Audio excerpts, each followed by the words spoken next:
Hola, buenas tardes a todos. Bienvenidos a este acto que lo organiza el partido SAIN, Solidaridad y Autogestión Internacionalista, aquí en esta Casa de Cultura y Solidaridad de Madrid del Movimiento Cultural Cristiano. Desde el partido SAIN veíamos muy importante tener un momento de reflexión y análisis de esta última reforma laboral aprobada por el Gobierno hace apenas un mes. Es una reforma que sigue la línea de la degradación del trabajo que lleva las reformas laborales anteriores, y para tener este análisis, para ver hacia dónde nos conduce esta última reforma laboral, pues contamos con la presencia de Javier Marijuán. Él es abogado laboralista, él es militante del Movimiento Cultural Cristiano y del partido SAIN.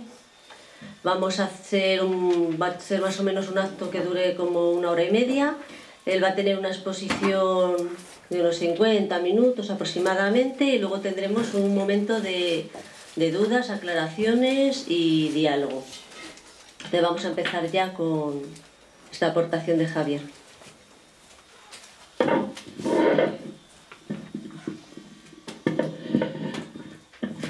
Buenas tardes a todos.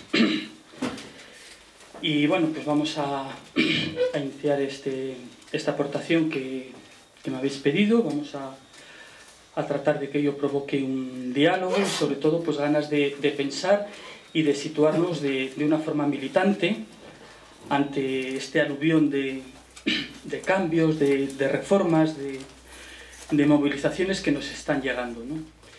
Y fijaros, yo no podría empezar esta reflexión sin haceros y compartir con vosotros pues un pequeño recuerdo personal de Julián Gómez del Castillo, ¿sí? Hubo hace bastantes años, los que estáis aquí y vivís aquí lo sabréis mejor que yo, hubo una reforma en este local, y Julián dijo que la reforma se hacía pero que por nada del mundo se quitara el cartel que está ahí. Y dice, y uno de esos de las palabras que pone ahí pone asesoría, ¿sí? Porque esto también nació como una pequeñita parte de lo que aquí se hacía, porque esto ha sido una casa de cultura, y es una casa de cultura militante, pero también en su momento tuvo su parte de asesoría. Y Julián, cuando me explicaba eso, me regaló este libro, ¿sí? Que es un libro de 1932 que se titula El abogado del obrero. Dice, toma Javi, ya sabes lo que tienes que ser. Yo creo que entonces todavía no había acabado yo la carrera, ¿no? Bueno, pues este es el libro que preside mi despacho y que, bueno, pues cada vez que lo veo y lo releo y lo cojo en las manos, pues os digo que me produce una profunda emoción, ¿no? Bueno, pues me ha salido una ley y yo quería comentarla bajo esa mentalidad y bajo esas enseñanzas y desde ese espíritu militante y solidario que tuvo Julián. Evidentemente, bueno, pues lo voy a estropear todo y lo voy a aderezar con 4 cosillas técnicas, pero yo intento ser fiel a aquello que nos comentaba Julián. Bueno, vivimos un momento realmente convulso, cosas que pasaban en otros sitios y las observábamos con una cierta lejanía, pues están empezando a pasar aquí, las tenemos en tiempo real. La globalización nos afecta a todos, vivimos en un momento en el que ya todos somos responsables de todos, no hay fenómeno de la vida económica, social o cultural a la cual seamos ajenos, con lo cual eso, para el protagonismo de la persona, también es un momento para mirarlo con optimismo. Un optimismo realista, no el optimismo del superficial, ¿no? Pero claro, vivimos hoy unos datos que todo llama al pesimismo, ¿no? Cuando el señor Rajoy anuncia la reforma laboral y a la vez dice que este año vamos a acabar con 6 millones de parados, pues la verdad es que esto es una realidad que dices, pues ¿qué estamos haciendo, no? Un 50% de la juventud en paro, un 40% de parados que no van a volver a encontrar trabajo porque no tienen ni futuro, ni la edad, ni la cualificación como para ello. Bueno, pues este tipo de estadísticas espantosas a un militante no le tienen que caer en el pesimismo y hacerse un Jeremías y venga a lamentar las cosas, ¿no? Yo creo que tenemos que mirar las cosas con espíritu militante, ¿no? Fijaros que vivimos hoy momentos convulsos, momentos de crisis, momentos en el que tenemos la capacidad de analizar las cosas. Cuando el Congreso americano monta una comisión de investigación para ver qué ha pasado con la crisis, nos lo dice muy claro. Culpables: agencias de control, agencias reguladoras, mundo financiero y gobiernos.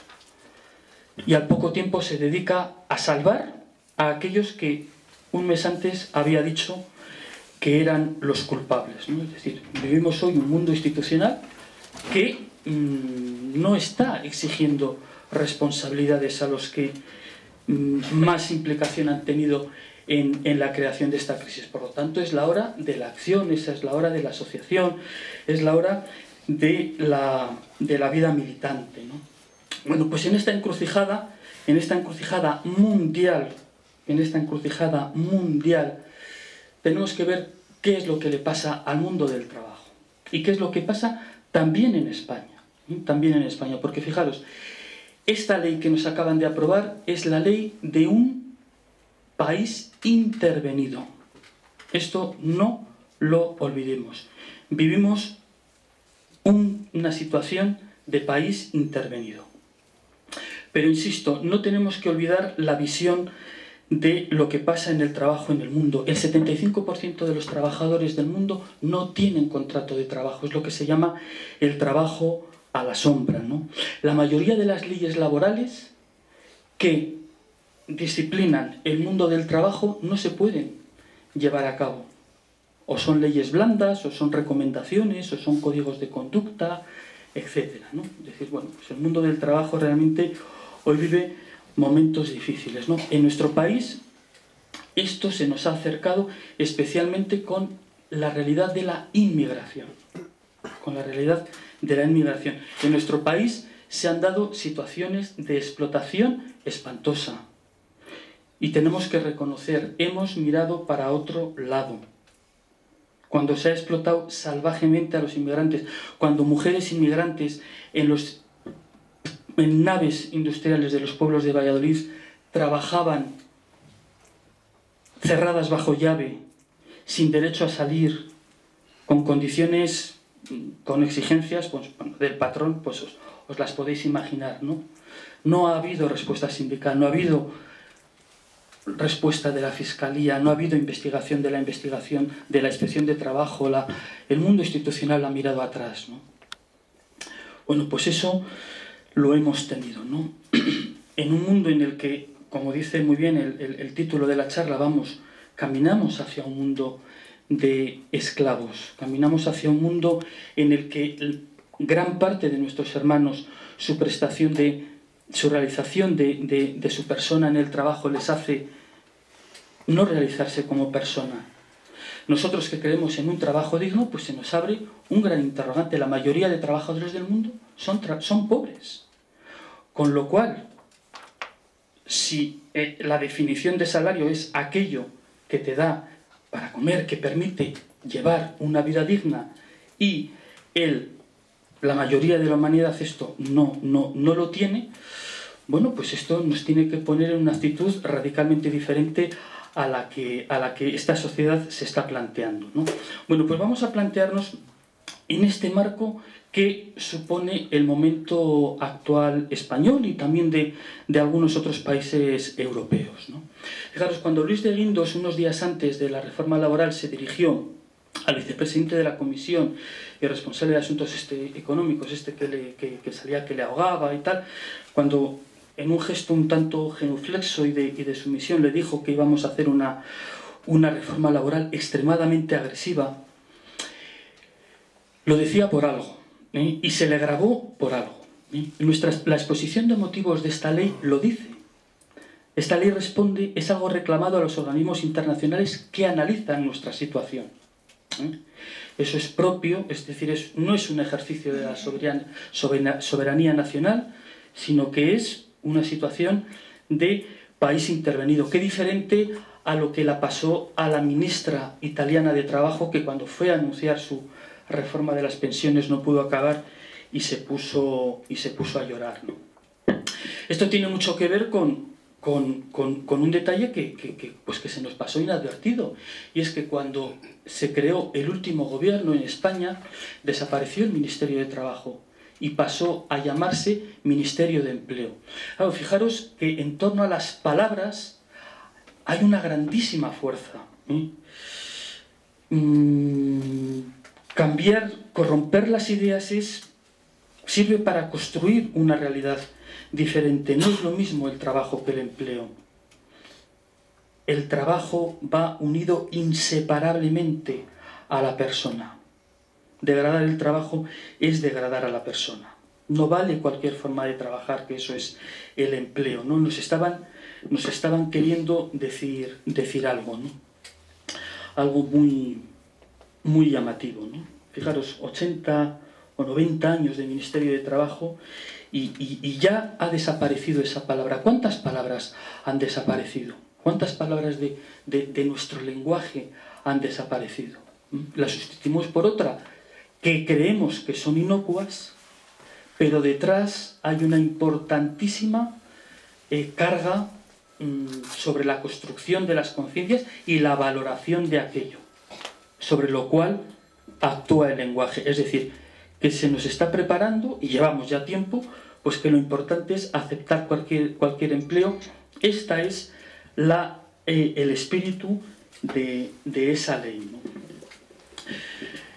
Fijaros, vivimos en un momento importante de cambio, y fijaros, en el mundo económico hemos visto los cambios profundos y radicales, y cómo gran parte del mundo del trabajo se ha visto subyugado al mundo especulativo y al mundo financiero, de manera que un importante laboralista francés dijo aquello que por favor que se fomente el beneficio procedente de la explotación del trabajo humano, dijo en términos irónicos, por favor que el capital vuelva a interesarse por hacer trabajar a los hombres. Claro, porque cada vez más realidades económicas están en manos de instituciones financieras.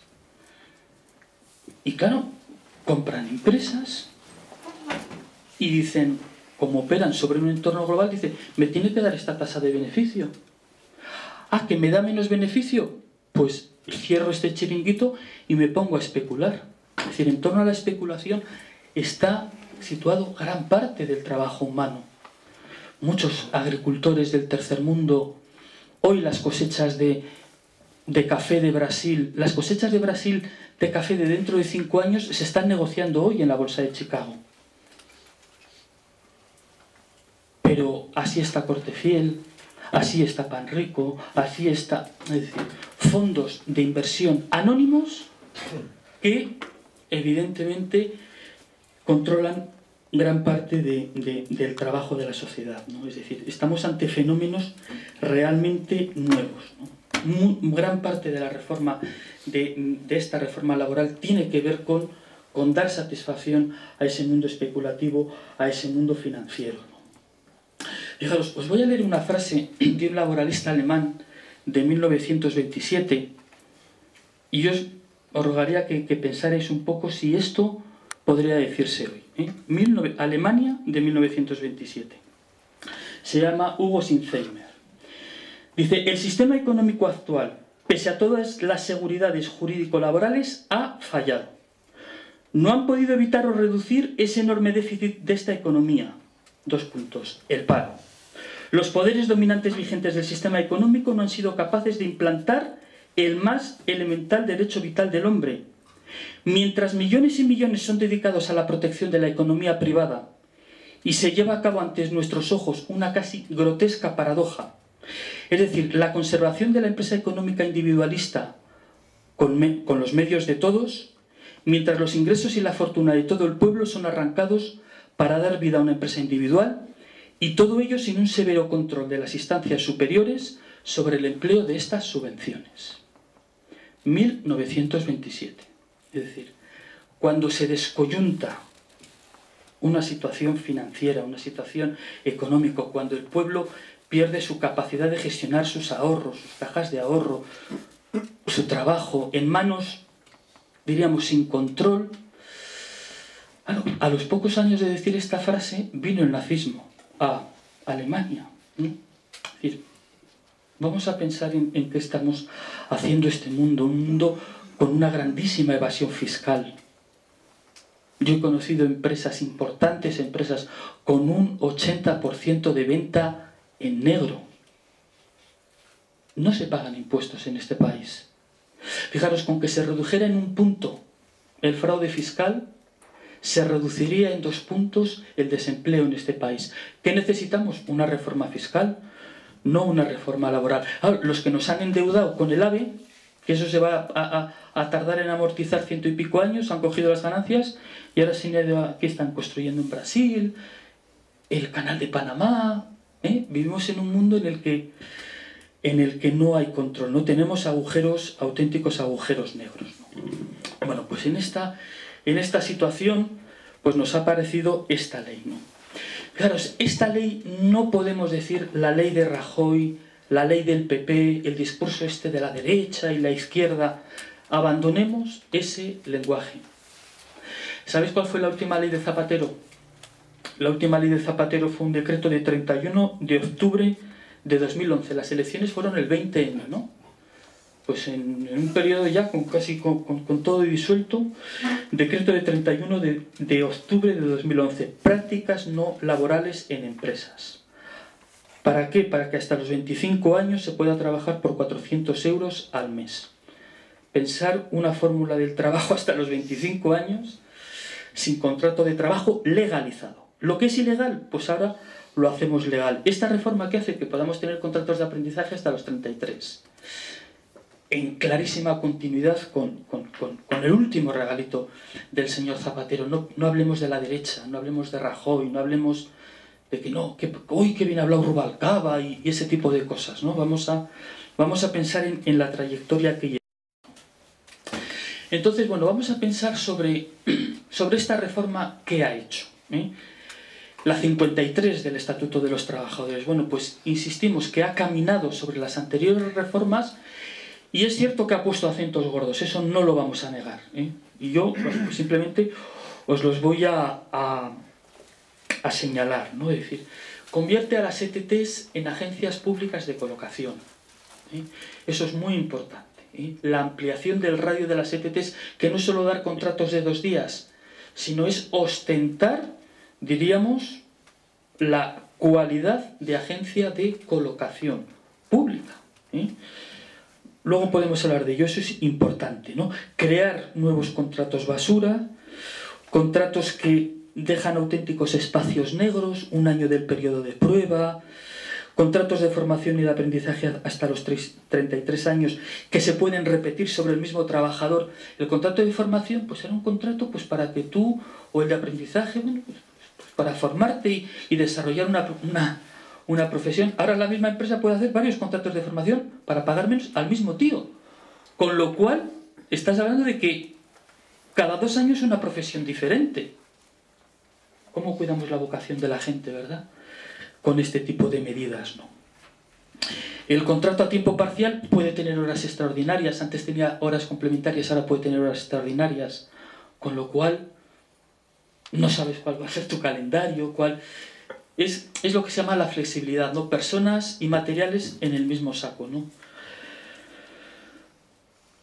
Lo que se llama un blanqueo legal de la temporalidad. No hacen falta los contratos de formación ni los de prácticas. En España el gran problema es la sobrecualificación. Fijaros, detrás de cada medida de estas subyace una importante mentira. En España tenemos licenciados a mogollón. No es un problema de cualificación, es un problema de sobrecualificación. Fijaros, cómo se entra ahora al mundo del trabajo, se entra peor. ¿Cómo se está dentro? También peor. Esta es otra de lo importante de la reforma, es lo que se llama la flexibilidad interna. La palabra mágica aquí se llama unilateralidad. Un contrato es una institución en la que hay 2 partes. Y desde siempre se ha dicho que cualquier contrato, la interpretación de uno de los contratos, no se puede dejar a una sola de las partes. Eso viene de siglos. La forma que tienen de relacionarse las personas. Cuando yo firmo un contrato contigo, Yo no puedo decir al día siguiente, oye, que donde pone 5 es 50. No, oye, mira, hemos pactado una cosa. Bueno, pues fijaros, en el contrato de trabajo esto se ha descoyuntado. Se puede hacer la jornada irregular, se puede cambiar el tiempo de trabajo, se puede cambiar el salario, se puede cambiar la jornada, se puede cambiar el horario, se puede cambiar las funciones, se puede cambiar la categoría, pero de forma unilateral. Antes eso se podía hacer alegando causas, si tenías un número importante de trabajadores afectados tenías que pasar por la administración de trabajo y tal. Es decir, se ha hecho una prestación muy unilateral. Es decir, diríamos, lo que es el poder, diríamos, de una de las partes se ha agrandado de una forma importante, ¿no? Apenas ya hay que justificar determinadas medidas, ahora se trabaja a turnos, etc., ¿no? Es lo que se llama la flexibilidad interna, ¿no? Gran parte de las medidas van para esto. Y otra de las flexibilidades es la flexibilidad de la salida, ¿eh? Es decir, poder sacar a la gente del trabajo de forma más barata. Reducir los controles del despido, abaratar las indemnizaciones, despedir por causas económicas con beneficios. Claro, esto rompe toda la lógica. Aquí la gente como que dices, mira chico, ¿qué situación es esta? Porque claro, antes tenías que despedir con pérdidas y eso te lo podía revisar un juez. Y decía antes la ley que aquel despido contribuya a una mejor situación de la empresa. Ahora no. Ahora no. Ahora una empresa con beneficios puede echar. Dice, no, hombre, que aunque baje las ventas 3 trimestres, y si el cuarto trimestre ha habido una subida que haya podido subsanar la bajada de los 3 trimestres anteriores, no te salvas. ¿Por qué? Porque aquí la palabra mágica se llama competitividad. Que te haga más competitivos, con beneficios.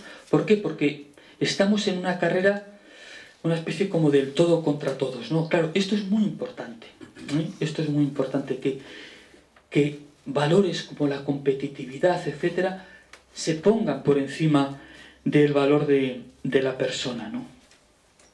Los despidos masivos, los cierres importantes, antes tenían que pasar por la administración. ¿Por qué? Porque vivimos un mundo de falseamiento de las cuentas terrible.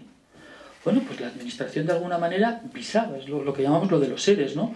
Bueno, pues hacía... Porque claro, porque si tú mandas a 300 tíos al paro, luego son 300 prestaciones por desempleo, con lo cual el Estado está muy interesado en que lo que se diga ahí se haga bien. Eso se ha eliminado, con lo cual, bueno, pues volvemos a que la discrecionalidad cada vez es mayor. Pero fijaros, a mí lo que me importa es una cosa, ¿eh? Fijaros, uno que fue un inglés, otro de los que montó, diríamos, la legislación social a principios del siglo XX en Inglaterra, que luego lo hicieron Sir Beveridge, decía que ojo a banalizar el despido. Porque decía, y era un hombre conservador, pero decía, para el obrero es un drama, para el otro es un coste, ¿no? Una cuestión de oportunidad, ¿no? Entonces, claro, fijaros que detrás de la banalización de un despido, ¿qué diferencia hay entre trabajar y no trabajar? Muchísima. A mí me lo contaba una persona que por determinadas circunstancias de que su colegio iba perdiendo clases, al final del último año dio 1 hora de clase a la semana, hasta que el colegio cerró. Y dice, fue un cambio radical en mi vida perder esa hora. ¿Por qué? Porque entre trabajar y no trabajar, el universo de relaciones, el tener que prepararte aquello, es un abismo, ¿eh? De recibir una prestación a ganártelo, por eso, ojo, yo lo que estoy intentando decir es que todas aquellas cuestiones que afectan a la persona, afectan a la familia, pero afectan también a la dignidad de la persona, ¿no? Yo creo que intentemos, hay que leer las leyes desde esas claves, ¿no? Por ejemplo, la enfermedad, ¿eh? Si un mes tienes un esguince y al siguiente mes una gripe mal, no sé qué y tal, pues también te pueden echar, ¿no? Dices, yo ha habido días, hubo un día que tuve 9 visitas y de las cuales 7 con graves ataques de ansiedad, es decir, medicaos. ¿Por qué? Porque este tipo de cosas va creando unas situaciones de... ¿Por qué esta violencia familiar? ¿Por qué una persona te pregunta 10 veces las cosas? ¿Por qué? ¿Qué pasa? ¿Por qué te llaman a la 1 de la mañana? ¿Por qué en la familia pasan no sé qué cosas, ¿no? Y vivimos en una situación en la que la gente requiere mucho ser escuchada, ¿eh?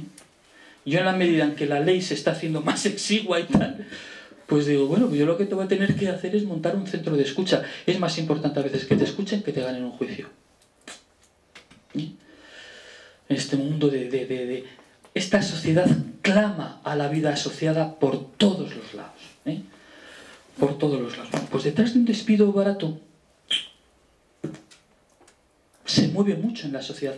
Esta ley fue acompañada de una memoria económica. Y esa memoria económica dice que con miedo al despido se trabaja mejor.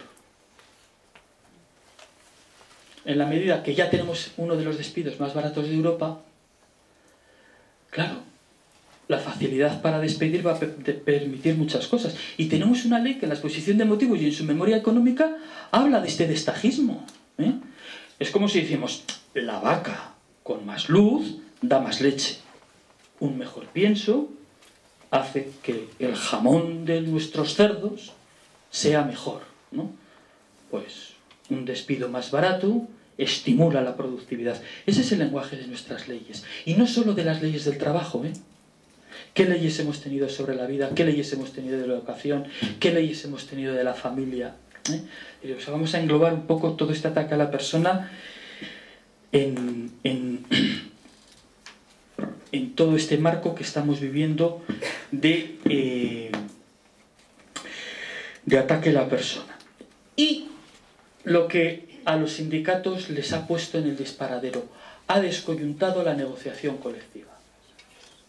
Ha descoyuntado la negociación colectiva. Tú hacías una empresa de químicas y a tu obrero le tenías que pagar lo que marca el Convenio Nacional de Químicas, que tampoco es muy boyante, pero tú haces una empresa de telemarketing y tienes que pagar lo que dice el convenio estatal, porque ya no hay convenios nacionales, todos son estatales. Yo en todas mis demandas quito la palabra estatal, porque me cruje, ¿no? Y toda empresa tenía que respetar ese mínimo, ya no. Claro, eso ha sido... Vamos a ver a dónde nos lleva eso. Puede tener efectos... Vamos a ver qué es eso. Ahora se prima el convenio de empresa. De manera que una empresa de 20 trabajadores que hacen unas elecciones en la que trabaja el cuñado y los dos encargados del jefe montan unas elecciones sindicales, salen delegado de personal, un día se juntan, firman un convenio de empresa, lo registran y resulta que el oficial de segunda puede cobrar 630 euros. Ah, que el convenio nacional dice 1.200. Ah, pero es que el convenio de empresa ya puede empeorar lo del convenio estatal. Ah, y que los convenios... Ah, que un convenio antes cuando caducaba, pues seguía su vigencia. Ahora, si en 2 años no han llegado a un acuerdo, pierde lo que se llama la ultraactividad, es decir, su vigencia permanente, y si en 2 años no has negociado, a cobrar el salario mínimo.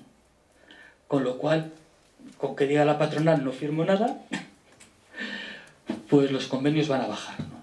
Bueno, pues vamos a pensar que esto entra dentro del objetivo de bajar los salarios, pero vamos a pensar luego, al final diremos algo de esto, ¿no?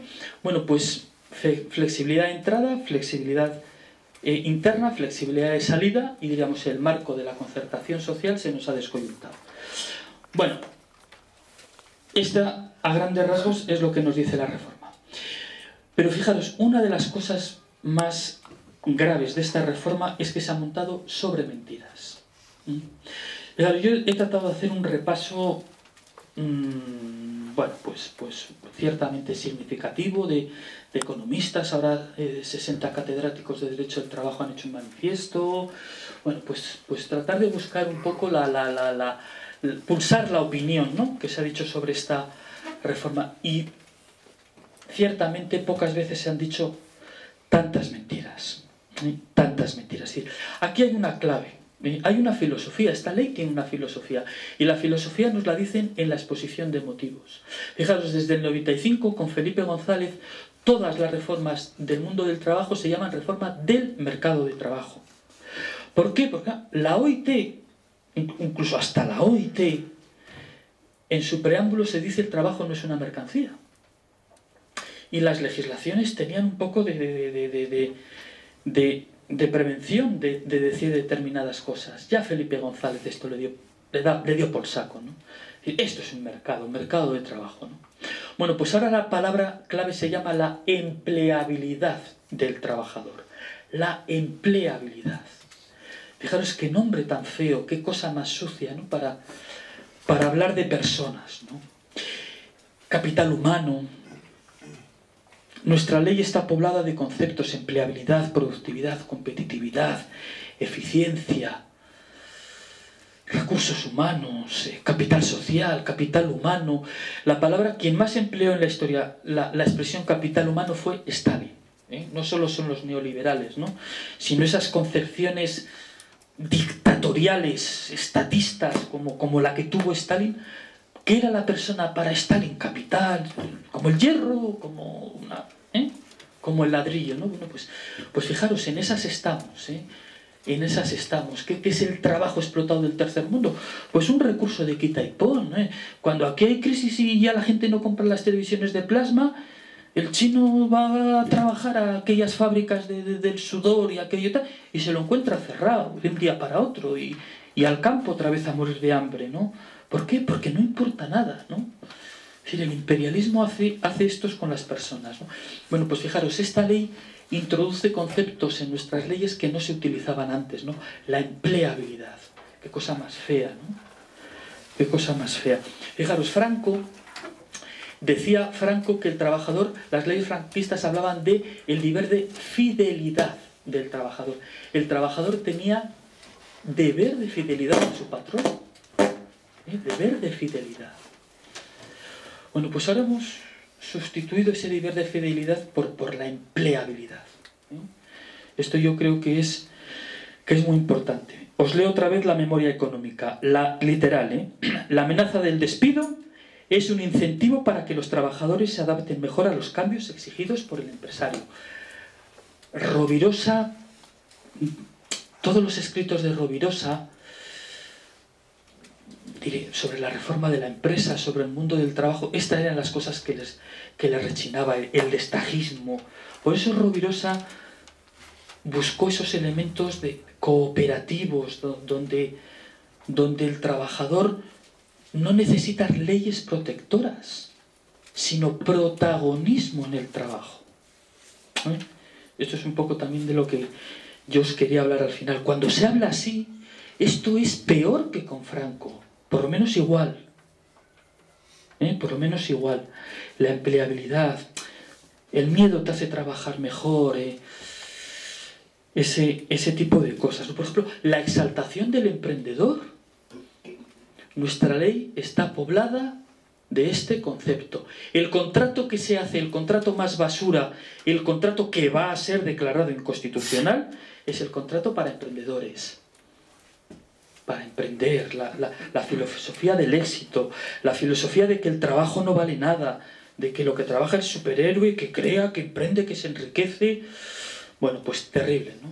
Es decir, primer punto del que tenemos que ser conscientes. La filosofía de esta ley es antipersona. Qué bonitas las palabras del obispo de Ciudad Real. Qué bonitas. La segunda, un mal diagnóstico. Los derechos de los trabajadores no son los culpables de la crisis. Eso es mentira. Todas las reformas, ya hay estudios empíricos. Yo me he preocupado bueno, pues ya hay estudios económicos. ¿Qué han hecho las 53 reformas laborales? Ninguna ha ido continuada de generación de empleo. Ninguna. Ninguna. Ninguna. ¿Es que la ley laboral es muy rígida? Bueno, pues vamos a ver los números. Entre 2002 y 2011, ¿sabéis cuántos contratos se hicieron en España? no quiero ir de maestrillo, pero ¿alguno os atreveríais a decir en estos 9-10 años cuántos contratos de trabajo se han hecho en España? 159 millones. 1.300.000 al mes, 43.000 al día. En 2011, en los años de mayor destrucción de empleo, se hicieron casi 15 millones de contratos. ¿Qué hay que tratar? Entre el año 2007 y 2010, 17 millones de trabajadores pidieron la prestación del INEM. Más de 13 millones lo fueron por no renovación de un contrato temporal. ¿No hubo despido? Es que el despido es caro. Oiga, mire, que el coste del despido dentro del coste salarial no llega al 1,5%. ¿Pero qué me está usted contando? Todos los números nos dicen que la reforma laboral está basada sobre mentiras hirientes, de niño. Por eso nunca habrá una rueda de prensa sobre la reforma laboral por el que las hace. Nunca la habrá. No se dejarán preguntar. Primero porque la señora que la ha firmado no entiende de esto. Ojo. Oye, que tenemos la misma legislación laboral en 17 comunidades autónomas. Oye, ¿por qué unas tienen 3 veces más de paro que otras? Con las mismas leyes. Bueno, pues es que empezamos a mirar cosas de manera que hay expertos que dicen que estos índices tan salvajes de paro tienen mucho que ver con una legislación tan flexible con el despido. Ojo, es que podemos estar en una situación de opresión tal que se está haciendo un uso de la mentira absolutamente masivo. No, es que esta reforma va a crear empleo. No. No, bueno, hasta la OCDE ha dicho que el coste del despido no tiene que ver con la creación de empleo, tiene que ver el mundo de la burocracia, los procesos y otros rollos. Y fijaros, ahora estamos viendo que toda esta riada de despidos pues nos está metiendo en una recesión porque la gente no puede consumir, más recesión, y una cosa que nos está retroalimentando, que va a llegar pues, a los 6 millones de parados para ver en qué condiciones se va a producir el despegue, ¿no? Hombre, es que esto rompe la dualidad entre temporales y parados y fijos y tal. Que haciendo a todos precarios rompemos la dualidad. Pues más despacio, pero claro, la reforma laboral, una forma de dirigir el mundo del trabajo es a través de las subvenciones y a través de los incentivos a los contratos. Entonces, claro, ahora estamos viendo cuáles son los sectores a los que se quiere cronificar el paro. ¿Cómo? Subvencionando unos contratos y no subvencionando otros contratos. Subvencionando la contratación de unos colectivos y desincentivando la contratación de otros colectivos. Con lo cual, en este país, los parados de larga duración tienen un futuro espantoso, porque las subvenciones son buenísimas para contratar otro tipo de trabajadores a los que puedes despedir luego muy fácilmente. Con lo cual los minijobs están al caer. Cuando tengamos una bolsa de 6-7 millones de personas, pues habrá, que no se sabe qué hacer con ellas, habrá que crear un programa de asistencia social en forma de trabajo mal pagado de 400 euros, que maquille las estadísticas del paro, que es lo que ha hecho Alemania. Bueno, pues vamos a pensar en estos elementos de futuro, ¿no? ¿Qué sociedad vamos a tener si caminamos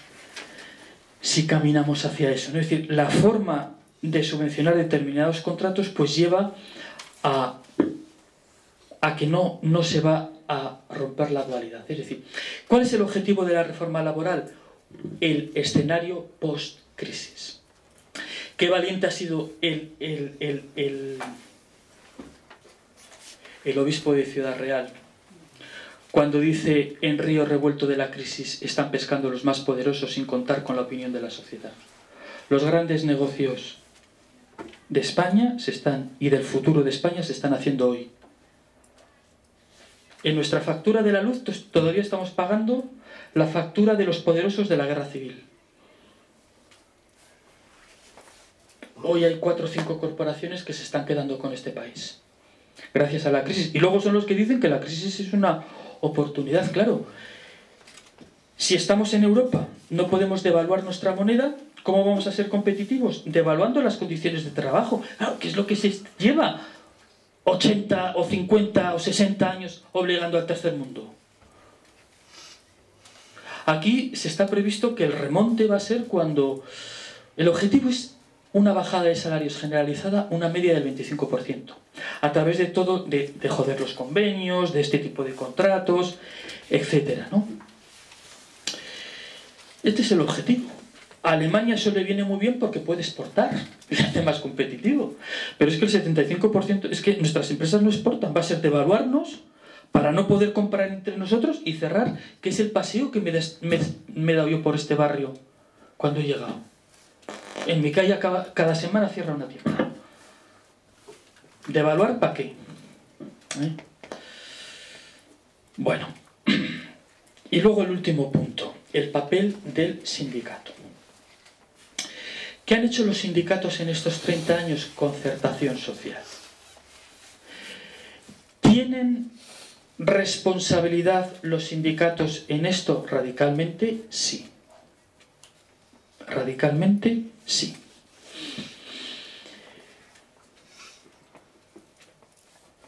Es que ¿qué quieren los... ¿Qué han visto los sindicatos? Que se ha roto la concertación social. Claro que la Constitución dice, la ley garantiza la fuerza normativa de los convenios. Coño, y ahora los convenios no tienen fuerza normativa. Claro, pero ¿qué han hecho los sindicatos? ¿Qué modelo han tenido los sindicatos? El modelo de la concertación social. Claro, ¿qué les ha jodido a los sindicatos? Pues claro, el decreto, la reforma laboral es el decreto 3/2012. ¿Qué es el decreto 2/2012? El decreto sobre la reforma financiera, que fue negociado con la banca. Y la reforma laboral ya no ha sido negociada con los sindicatos. Roma no paga traidores, ya no les valen, ya no les sirve. Ya no les sirve. Han pagado cara su traición. Pero hay algo peor. El Boletín Oficial del Estado de 6 de febrero. Esto es alucinante. O sea, esto es alucinante. El 6 de febrero, UGT, comisiones y el Ministerio de Empleo firmaron el segundo acuerdo para el empleo y la negociación colectiva. Y UGT y comisiones acordaron bajada de salarios para 3 años. Publicado en el BOE. Esto es la concertación social. A los 4 días se lo rompen. Esto se publica un viernes o un sábado y les convocan el lunes y les dan un PowerPoint. ¿Qué es la concertación social? Una mierda. Una mierda. Lo digo con toda la rabia que dices, chico, es que... No, es que nos han engañado. Pero bueno, ¿tú eres tonto o qué? ¿Cómo que te han engañado? Te han comprado. ¿Cómo que te han engañado? Pero fijaros, nuestro país está en un momento en lo que lo publicado en el BOE no vale. Se firma mintiendo. ¿Qué quiero decir? Que estamos ante una nueva etapa. Ante una nueva etapa. La implantación de la ruptura de la concertación va a seguir la concertación social, pero con una capacidad reguladora mucho más mínima, mucho más disminuida. ¿Dónde va a acabar esto? Pues fijaros, no lo sé. No lo sé. No lo sé. Vamos a pensar y... Bueno, vamos a ver, ¿no? Pero vivimos un mundo nuevo, Estas cosas... En el derecho del trabajo y en este tipo de cosas existe lo que se llama la resiliencia. Porque ¿sabéis de dónde va a venir un gran foco de resistencia a la reforma laboral? De los jueces. El otro día Enar Merino Senovilla, una catedrática de Derecho del Trabajo que es magistrada aquí en Madrid, anunció una especie de insumisión. No podemos aplicar unas leyes que van en contra de la Constitución. Aplicaremos fórmulas de integración para combatir esto. Yo no creo en las leyes. Aquí lo dice claramente, dice, ¿dónde va ley? Donde quiere el rey.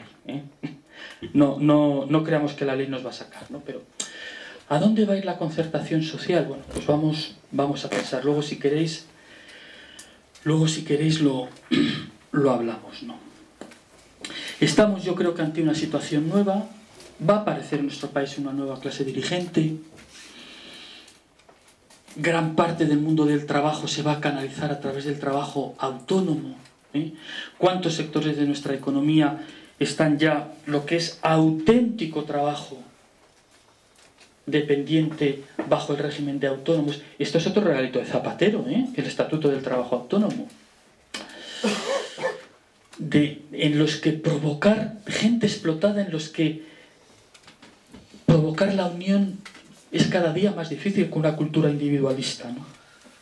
O sea, fijaros en la importancia de centros y de espacios como este, ¿no? Para, en situaciones absolutamente descoyuntadas, provocar la solidaridad entre la gente, porque nadie más lo va a dar. Nadie más. No podemos... Ahora la gente se queja del desmoronamiento del derecho laboral y... Es que el derecho laboral servía para civilizar un poco, para quitarlas... El conflicto entre capital y trabajo mitigaba un poco la fractura social y tal. Sí. Pero en el norte, majo, en el norte. ¿Qué habéis hecho con el sur, no? Es decir, ahora al mundo del trabajo se le abren unas interrogantes y unas respuestas que tiene que responder. Es, como diríamos, el ¿qué has hecho de tu hermano? Tienes que decir algo, hermano. Tienes que decir algo. Ahora, cuando te llega a ti te quejas, ¿no? Cuando te llega a ti te quejas, ¿no? Ahora, bueno, pues vamos a vivir una situación de gran arbitrariedad. Hace poco una importante empresa multinacional afincada en Valladolid despidió a todos sus trabajadores de baja. A los trabajadores con bajas más largas les despidió a todos. Un pánico en la plantilla de 1000 pares de demonios, ¿no? Bueno, pues la necesidad de la unión cada vez se va a hacer más necesaria y cada vez pues más patentes, ¿no? Fijaros, caminamos hacia leyes, por eso me gustaba releer esto, ¿no? Es decir, libros escritos por personas que no creían en las leyes, ¿no?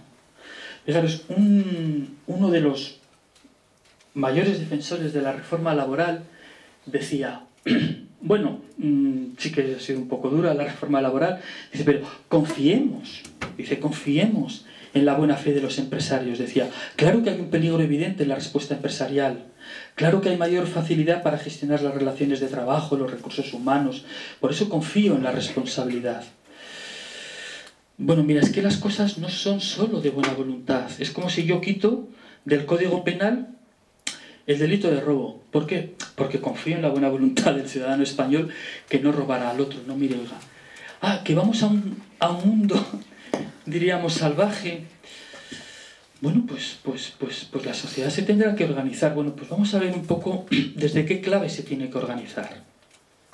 Fijaros, la ley está encaminada a quitar el conflicto laboral fuera del mundo judicial. En la exposición de motivos se pone a parir a los jueces, explícitamente. Aquellos que hacían juicios de oportunidad sobre la situación económica de la empresa, a partir de ahora tendrán que aplicar esta... El mundo de la economía no quiere pasar, no quiere que le controlen. Los seres ya no los ve la administración, el trabajador se queda sin jueces, el trabajador se queda sin la tutela de la administración y se queda sin sindicato. Ya estaba sin sindicato, ahora se queda sin menos sindicato. Esa es la línea estratégica de la reforma, ¿no? Bueno, pues esto está llamando y gritando solidaridad. Pero solidaridad que no es la vuelta a lo que quieren UGT y comisiones. Pactar y reformar, volver a lo anterior y, bueno, un poquito, a ver qué podemos... Bueno, yo creo que tenemos que tener una mirada vista en el futuro, ¿no? Es otra de las cosas que me ha gustado que alguien lo ha dicho, pero que es una idea que ha recogido el obispo de Ciudad Real, y que no encuentro el papel, que ya lo encuentro. Dice: nadie habla de provisionalidad en las medidas que están tomando. Se quiere establecer un mercado de trabajo en el que los empleadores hagan y deshagan y tal. Esta reforma ha venido para quedarse. Que la huelga general le sale un poco bien y se retoman 2, 3 derechos y tal. ¿Sí o no? A mí no me importa. A mí no me importa eso. Tenemos una importante trayectoria, las cosas han quedado claras. Bueno, pues vamos a ver por dónde tiramos, ¿no? Es decir, la concertación social. Hay quien dice, el artículo de hoy del País, el artículo de opinión es bueno, ¿eh? Es una especie, el sindicato en la empresa, en la gran empresa, es una especie de gestión, de cogestión de los recursos humanos. Dice, y la dirección estratégica de la empresa, y las cuentas, y la tecnología, el sindicato ha estado ausente. Se ha dedicado, a cambio de un poquito de dinero, que es lo que dice este dibujo, a gestionar los recursos humanos. Claro, la aspiración que del mundo del trabajo de siempre es a protagonizar su trabajo. Lo decía Juan Pablo II, trabajar en algo propio. Es la idea de Rovirosa. ¿De quién es la empresa? Volver a un trabajo tutelado, subordinado, protegido. Y tú a defender un modelo en que gestionas los recursos humanos, mientras el mundo capitalista se organiza globalmente. No, mira, ya no nos lo creemos. ¿Y los trabajadores del sur qué? ¿Ajenos? ¿Y huelgan en un solo país? Ahora los trabajadores italianos les hicieron una reforma de la seguridad social, ahora les van a hacer una reforma laboral, que lo dicen muy claro, que en poco tiempo va a crear 400.000 parados más. Y harán una huelga, y aquí otra. Pero no lo mandan los mismos. Huelgas en un solo país. ¿Pero qué es esto? Entonces, yo lo que quiero hacer es sacar como diálogo. Es que vivimos en un momento que nos llama todo a la solidaridad y que no tenemos que dejarnos llevar por cantos de sirena de que existe, de que eso de que los tiempos pasados fueron mejores. Entonces tenemos que caminar hacia un modelo en el que el trabajo sea protagonista del trabajo. No debemos aceptar de entrada la separación tan salvaje que existe entre trabajo y capital. De haber aceptado un modelo sindical para rebañar las migajas. Eso es horroroso. A un comentarista de la COPE se le escapó que si los comités de empresa hubieran ejercido su labor responsable y solidariamente, en España no hubiera habido crisis de paro. Porque nuestra ley todavía permite al comité de empresa acceder a la contabilidad de la empresa. Que investiguen el dinero negro, que investiguen el delito fiscal, que investiguen la evasión de capitales, que se la jueguen. Como una empresa mediana o grande te dediques a eso, a lo mejor te matan. ¿Qué pasa? ¿Que les han comprado? ¿Pero cómo puede haber un despido en una empresa con beneficios?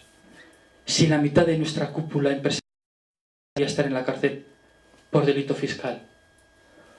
Porque los sindicatos han comprado. No han ejercido ni las competencias que la ley les da. Que han aceptado el menudeo. Solidaridad, visión internacional, solidaridad con los trabajadores del mundo y, en mi opinión, no a la concertación social. Estamos convulsos porque ha habido una ley que ha cambiado muchas cosas. Es la ley para el trabajo de nuestros hijos. Es verdad que sus acentos son mayúsculos, no los vamos a negar, pero bueno, tenemos una trayectoria, tenemos una situación que podemos y debemos hacer muchas cosas. Esto es lo del... A mí me lo contaba un profesor cuando era yo pequeño, ¿no? Es como el comercial, el comercial de zapatos que le mandan a a África, ¿no? Venga, vete a vender zapatos a África. Mandaron a uno y volvió a la semana. Dice, ¿por qué has vuelto? Dice, no, es que aquí no hay negocio. ¿Por qué? Es que todos van descalzos. Ah. Mandaron a otro y a la semana ya muy, ¿qué tal? Dice, estupendamente. Dice, ¿por qué? Porque todos van descalzos. ¿Eh? Bueno, pues vivimos en una sociedad en la que los gritos a la vida solidaria no los podemos ya desoír. Los gritos para la asociación militante, solidaria, como lo hizo el movimiento obrero, ya no es una teoría, ya no son cuentos. Ah, mira, qué bonito, uy, cómo se organizaban, uy, qué valientes eran, uy, qué necesario les era y tal. Bueno, pues aquí lo tenemos, en este barrio ya tenemos esas situaciones dramáticas, esas situaciones familiares vividas al límite. Ya tenemos una ley que era el movimiento obrero inicial, que iban a contarle al rey, oye, que nos explotan, se lo iban a contar al rey. Oye, que nos están explotando, ayúdanos. Y le recibían a palos, ¿no? Bueno, pues ya no vamos a confiar en el rey, ya no vamos a confiar en la concertación social. Vamos a hacer una sociedad protagonista, vamos a hacer un ejercicio de solidaridad en la que el trabajo tenga el protagonismo que tiene. Fijaros, el manifiesto de los 55 catedráticos, todos brillantísimos contra la reforma laboral, es penoso. Dice, las terribles consecuencias, el trabajo no puede ser una mercancía, ha quebrado tal, sí, muy bien. Vuelta a la concertación social. Hay que recuperar un modelo. No, yo esto no lo firmo. Yo esto no lo comparto. A mí esto en mi ámbito profesional me aleja y me ha alejado de mucha gente, pero el valor es la asociación militante que camine hacia un trabajo protagonista de su sociedad. Pues ahora tenemos este rato de 20-25 minutos de diálogo, aclaraciones. Entonces, bueno, vamos pidiendo la palabra, intentar ser breve para que podamos participar todos. No, yo estoy de acuerdo en lo último que has dicho, de que la verdadera alternativa es una asociación militante. Supongo que haciendo el papel de una levadura que al final llega a los demás y los va movilizando. De todas formas, yo, que me he movido algunos años en el ambiente de sindicatos, he estado fundamentalmente en comisiones y UGT, ¿sabes? Y yo el tema de la concertación sí, aceptaría muchas críticas. Pero ¿tú crees que unos sindicatos de lucha obrera, por ejemplo la CNT pretendía serlo, ¿tú crees que habrían concitado el apoyo social? Yo creo que no.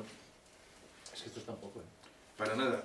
Es que esto está un poco. Vamos a dar diálogo cerrado, vamos a intentar pedir el turno para escucharnos y hablar alto.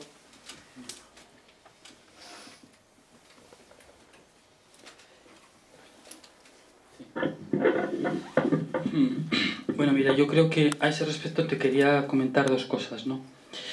Es decir, no vale solo decir estoy contra la concertación social y contra el pacto social, ¿no? Yo creo que existen dos elementos fundamentales. Fíjate, la CNT, nosotros tenemos en Valladolid un centro como este y, joder, hacemos... No hay que cruzar ni una... Estamos a 20 metros del local de la CNT. Y bueno, las hemos tenido tiesas con ellos, ¿no? Bueno, mira, yo creo que la construcción de un sindicalismo que responda a los objetivos de los problemas del mundo del trabajo no vale solo decir estoy contra el pacto social, ¿eh? Necesita de dos elementos, ¿eh? Un primer elemento es la formación de militantes, cosa que tienen absolutamente abandonado. No podemos coger a 4 jóvenes y excitarles, ¿eh? Con que el patrón no es muy malo y... No podemos jugar con la gente que es... Cuidado, ¿eh? Que estamos en una situación en que la juventud está en una situación en la que la respuesta subversiva puede ser muy fácil, ¿no? Es decir, un sindicalismo tiene que formar militantes, no recibir fondos para enriquecerse no, formar militantes. Y en segundo lugar, no podemos introducir elementos que impidan una respuesta militante de fondo, ¿eh? Me estoy refiriendo al tema de esta corriente tan anticuada, pero tan esterilizadora, como es el tema del laicismo anticlerical. Eso, evidentemente, es un elemento que notas que esteriliza. ¿Por qué? Porque pierdes las razones de fondo para... cerrándose. La CNT creo que lo tiene en sus estatutos. Creo que hasta lo tiene en sus estatutos el que ningún...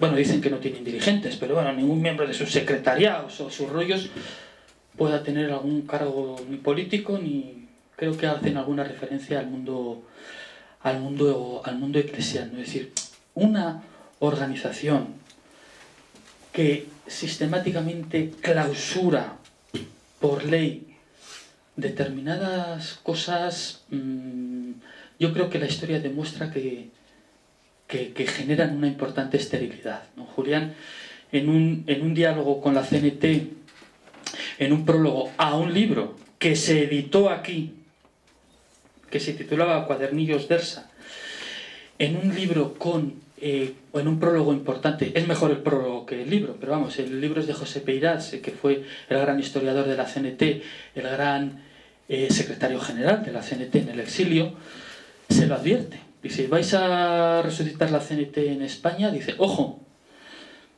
dialogad con la Iglesia, que la Iglesia de España actual, ya hay luchadores en el movimiento obrero, esto no es los años 20, ¿no? Y la CNT se negó a ese diálogo. Ha tenido 7 rupturas y lo único que hace es reciclar gente joven, ¿no? Bueno, pues para mí la causa está ahí, en no saber afrontar diálogos de fondo sobre temas como este.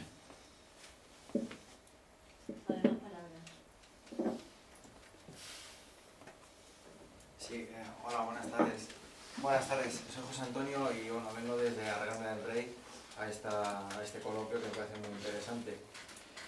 También he asistido a otras charlas dadas por comisiones obreras. Yo veo que ahora mismo las organizaciones sociales, progresistas, si queremos llamarlas así, no las veo unidas. Comisiones obreras cuenta su punto de vista, aquí se cuenta otro. ¿Cómo se ve el futuro de cada una de estas organizaciones unidas? ¿O es una cosa imposible por lo que comentábamos, que los sindicatos, es decir, sabemos todos que están comprados? Otra cuestión que quería plantear, yo he visto que la Iglesia Católica no se ha manifestado en ningún momento a esto de la crisis. Sí, que Cáritas y otras organizaciones sociales católicas están presentes, de eso sí se jactan, pero la Iglesia Católica como tal, oficialista, no ha comentado nada, por lo menos a viva voz, sobre el 29 de marzo o sobre el futuro de la juventud de España. Gracias. Bueno, pues mira, en el tema de la Iglesia yo te quiero decir 2 cosas, ¿no? Los cristianos, vamos, yo soy cristiano. No podemos ponernos ejemplo de nada. Si en España caminamos hacia los 6 millones de parados es porque los cristianos no hemos sudado la camiseta, y tenemos que hacer autocrítica, yo el primero. Si una fuerza social importante como es la Iglesia en España y tenemos 6 millones de parados, es decir, que nosotros no tenemos nada que ver con este tema y no nos sentimos responsables, pues seríamos unos hipócritas. ¿Estamos haciendo lo que debemos? No. No. Hombre, mejor es eso que no mentir, firmar cosas cuando sabes que a los 3 días te la van a joder y engañar y recibir subvenciones y otro tipo de cosas, ¿no? Entonces yo cuando hablo de la Iglesia intento no tener una visión jerárquica, no, es que quiero que 80 obispos digan que tal. Bueno, yo me estoy refiriendo que el conjunto de los cristianos no hemos hecho lo que deberíamos de hacer y por eso tenemos que pedir perdón.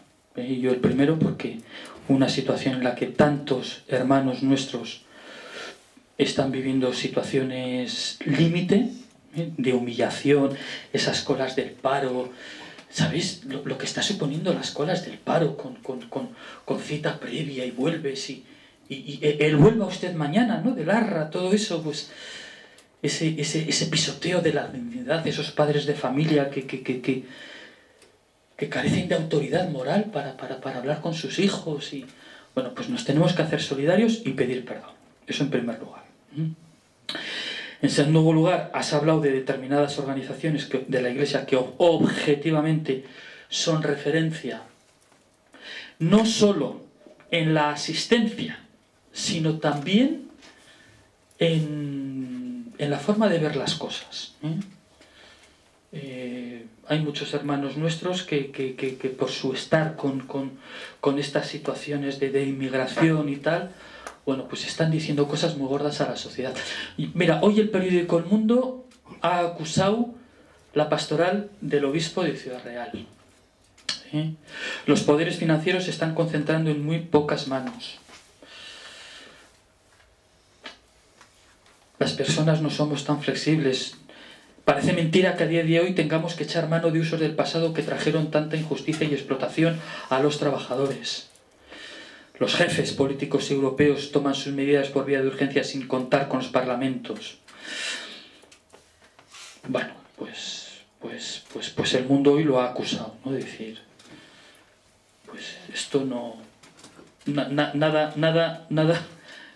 Nada similar al escrito de los catedráticos, ¿no? Pero yo estoy contigo de que la Iglesia tiene que hacer mucho más. Los cristianos tenemos que hacer mucho más. Yo en eso no te lo voy a negar. Pero fíjate, otra cosa, digo, con perspectiva histórica, Julián nos dijo una cosa que tenemos que ser conscientes. En este mundo, ¿verdad?, en el que todo está tan convulso, fijaros, en el análisis del siglo XX tenemos que ser conscientes de que la única fuerza que ha estado presente en todas las luchas sociales han sido los cristianos. No ha habido movimiento social de lucha, de avance, en el que no haya habido cristianos. Eso nos dice datos para este momento. ¿Por qué? Porque se sabe que el cristianismo tiene una fuerza interna que camina hacia la vida solidaria. Gracias. No, yo dar un acento en torno al tema este del internacionalismo que comentas, ¿no? O sea, todo esto a lo que nos referimos, todo lo que nos referimos en relación a la reforma laboral en España, tú pues muy bien has dicho, es decir, llevamos décadas donde millones de personas, miles de millones de personas han padecido esclavitud, explotación laboral en el mundo. Nosotros venimos denunciando desde hace 30 años 400 millones de niños esclavos. Es decir, al tiempo que 1.600 millones de adultos navegan en la explotación, navegan en el empleo negro, en la economía sumergida, sin contratos, 400 millones de niños esclavos. Y no ve uno que estas cosas se manejen a la hora de hablar del mundo de trabajo, luego nada más que cuando nos ha afectado a nosotros un poco este tema, ¿no? Un poco esta es lo que yo quería subrayar también y ver también cuál es la... Porque me parece que sin esta dimensión este tema no se trata bien. El tema del trabajo exclusivamente enfocado desde la perspectiva de lo que el imperialismo está haciendo para España, sin afrontar que este imperialismo lleva actuando, degradando las condiciones de trabajo, convirtiendo en esclavos a miles de millones de personas, sin que aquí las organizaciones oficiales hayan dicho ni mu sobre este tema, ni mu. Porque todo el que ha estudiado mínimamente el movimiento obrero sabe que lo primero contra lo que se luchó fue la esclavitud infantil, y 150 años después de que se aboliera oficialmente, sigue existiendo en el mundo 400 millones de niños esclavos. Y cuando esto se les recuerda a las organizaciones sindicales, han callado.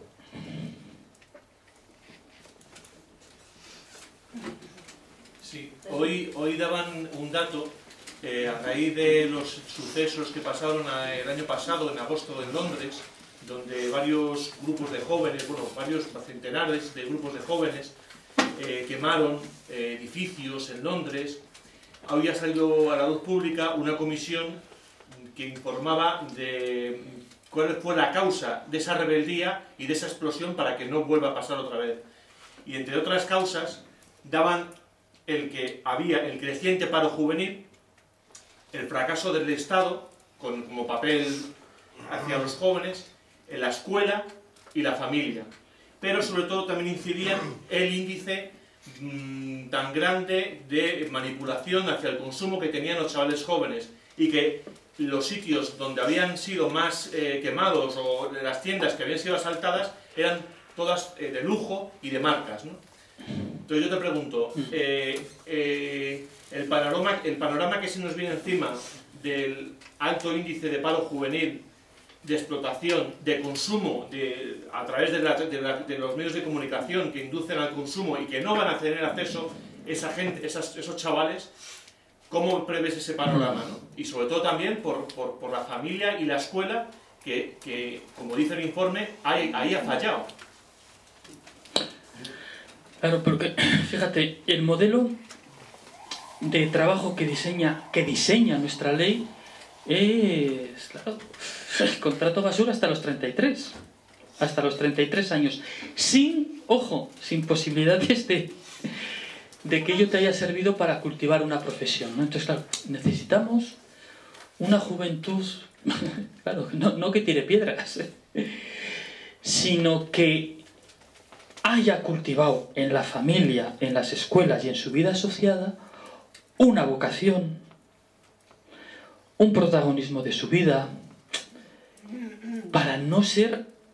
Claro, todo esto que está aquí, claro, está dentro del ámbito de la responsabilidad humana y por lo tanto se puede cambiar y se puede luchar contra ello en el ámbito colectivo, pero también en el ámbito personal, para no caer en estas redes. Y no estoy hablando del sálvese quien pueda, ¿eh?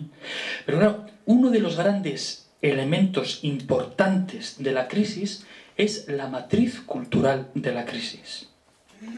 Porque claro, cuando la sociedad se educa, y no solo los jóvenes, sino también los mayores, en el hedonismo, claro, el torpedo es tremendo. Porque claro, ¿qué es el hedonismo?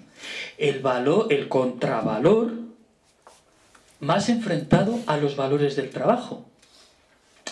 Es que este es un tema interesante. Es la primera legislatura de Zapatero, legislando a favor del capricho. Entonces, claro, el problema es que una juventud formada en el hedonismo, cuando social e institucionalmente se le plantea un problema, ¿qué hace? Pues lo que han hecho en Grecia, quemar edificios históricos. Joder, hay que ser inteligente, ¿eh? Oye, pues mira, chicos, si te ha provocado la crisis Alemania, pues oye, bueno, pues haz un boicot. Grecia es el país con más saudis del mundo. La matriz cultural de la crisis es fundamental. Es que hablar que la crisis es un desencadenante estructural de mecanismos económicos y tal, es ser un poco cegato, ¿eh? Hay un importantísimo componente cultural en la crisis, pero no vamos a hablar de valores etéreos. A mí no me gustan las frases que se han perdido los valores. Esas frases que se han perdido los valores. Bueno, ¿y cuáles? ¿Y cómo? ¿Eh? Entonces, el tema del hedonismo produce efectos devastadores, ¿eh? Y en la juventud se ha visto muy claro. Se le ha planteado un muro, se le ha quitado de repente de tener una esperanza, porque claro, nuestros padres lo tenían muy mal. Yo el otro día celebré las bodas de oro de mis padres, ¿no? Y cuando se casaron lo tenían muy mal, pero tenían un futuro. Hoy lo tienen muy bien y no tienen futuro. Y hacen como un niño pequeño.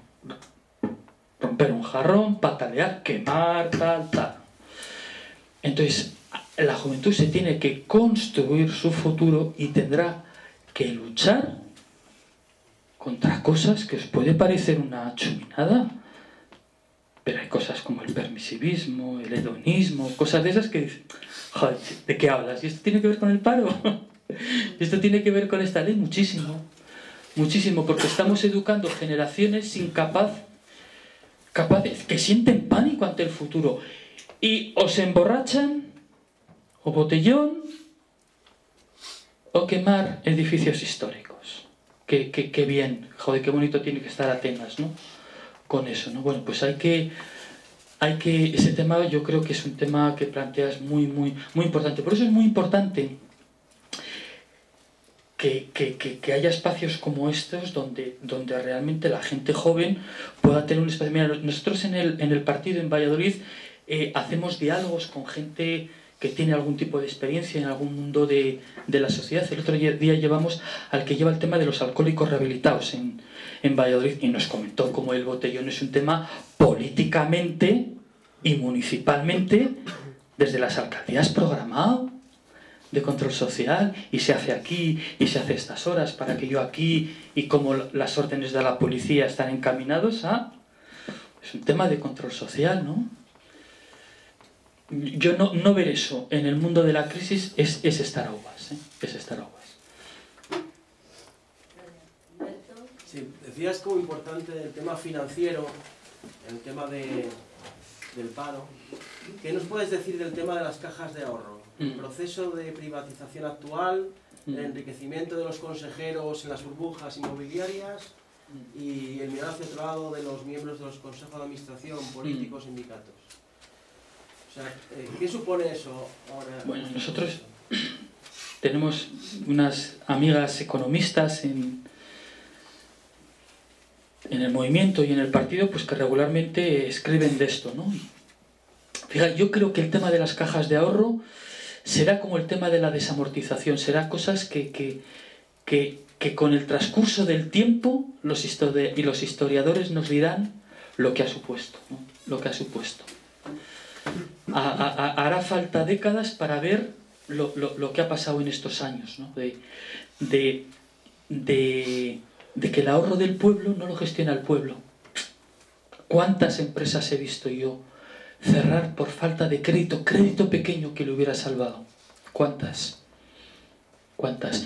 Y es de los propios ahorros de esa gente que lo está sufriendo. Porque ¿quién decide sobre eso? Gente que no tenía que dirigir de eso. O sea, es que en torno a la persona y el trabajo, evidentemente tiene que gravitar las grandes decisiones. Y es el trabajo el que tiene que tomar las decisiones. ¿Qué ha querido el sindicalismo? Pues ahora lo hemos visto, ¿no? ¿Para qué están en los consejos de administración de la banca? Pues para financiarse ellos, para mirar para otro lado, para... Chico, es que el tema es muy gordo, ¿no?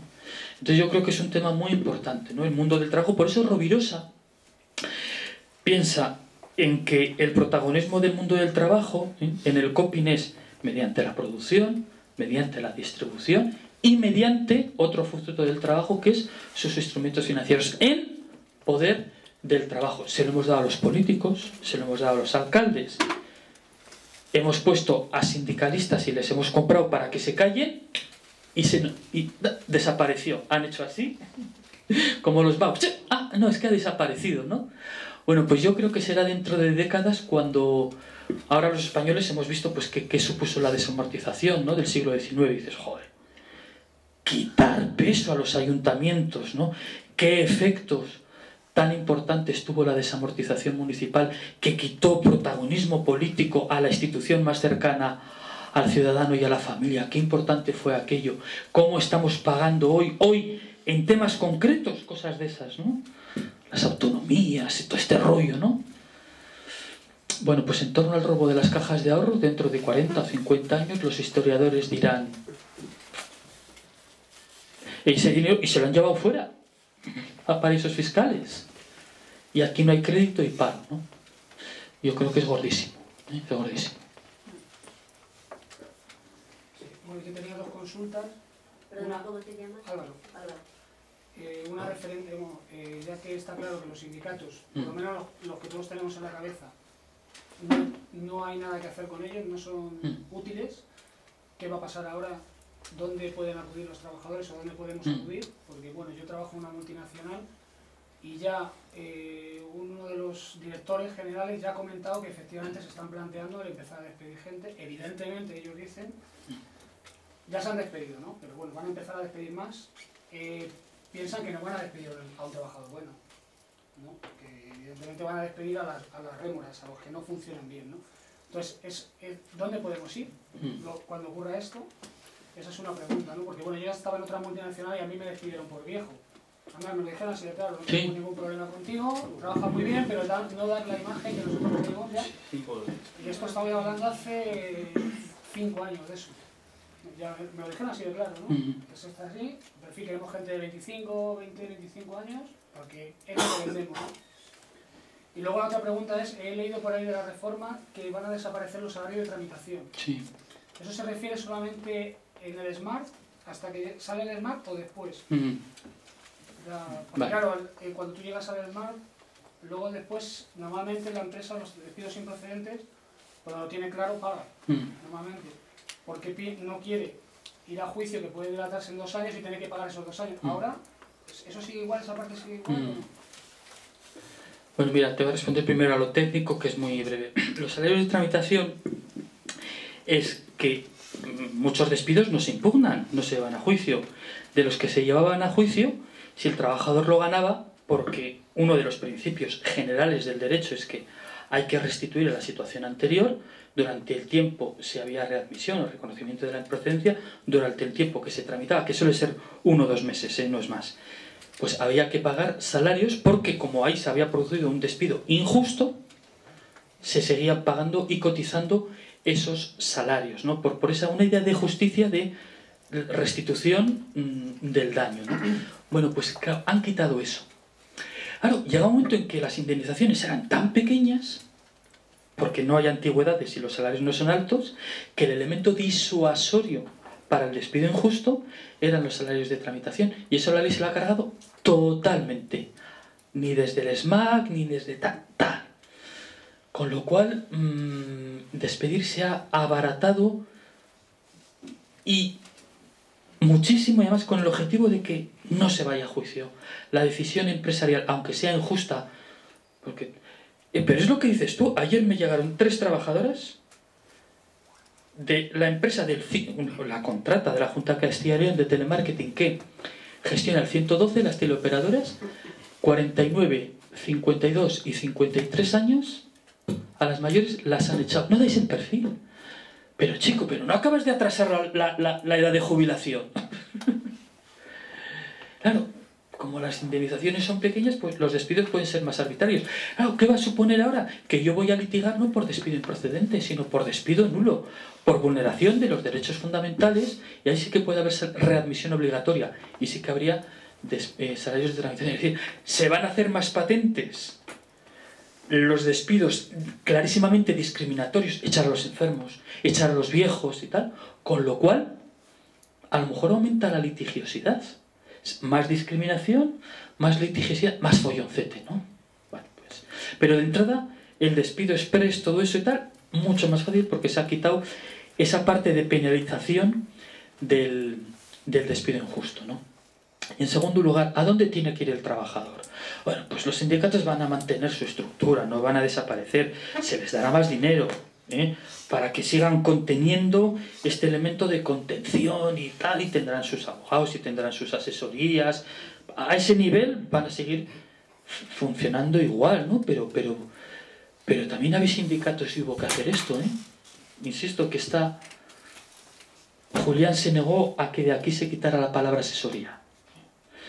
Pues habrá que hacer nuevas cosas, ¿no? Ya te digo, yo creo que de los sindicatos se va a mantener el tema formal de fachada más o menos igual, pero tiene que crecer en la sociedad el convencimiento de que está en una situación en la que tiene que crear otra cosa. El mismo desamparo que puede tener hoy un trabajador ante un despido pactado con los sindicatos en una empresa con beneficios, era lo que tenían los trabajadores del siglo XVIII y XIX, el mismo desamparo.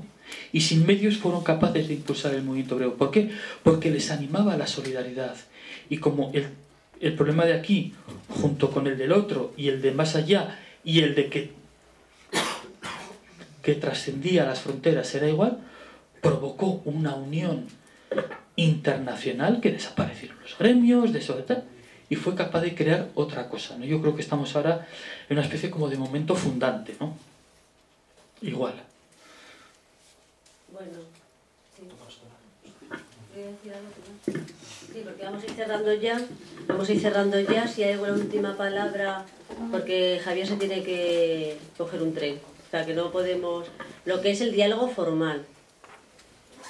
¿No hay nadie más? Tomás, a ver. ¿Podría hacer una preguntita legal?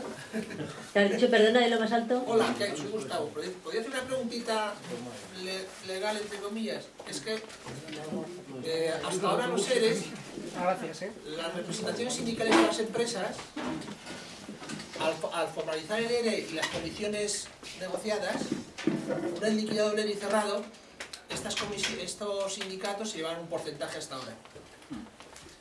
¿En el futuro eso sigue siendo así o han quitado ese...? Es que legalmente no se tienen que llevar nada. Bueno, todo ese dinero que se les ha dado ha sido bajo cuerda. La ley no dice nada de eso. Eso ha sido las grandes empresas tipo Delphi, tipo, bueno, el rollo este de Andalucía y tal, que daban dinero a los sindicatos bajo cuerda. Pero legalmente un sindicato no tiene que cobrar por hacer un ERE. Lo que es que han aparecido informaciones y tal de que se van, pero legalmente eso no estaba.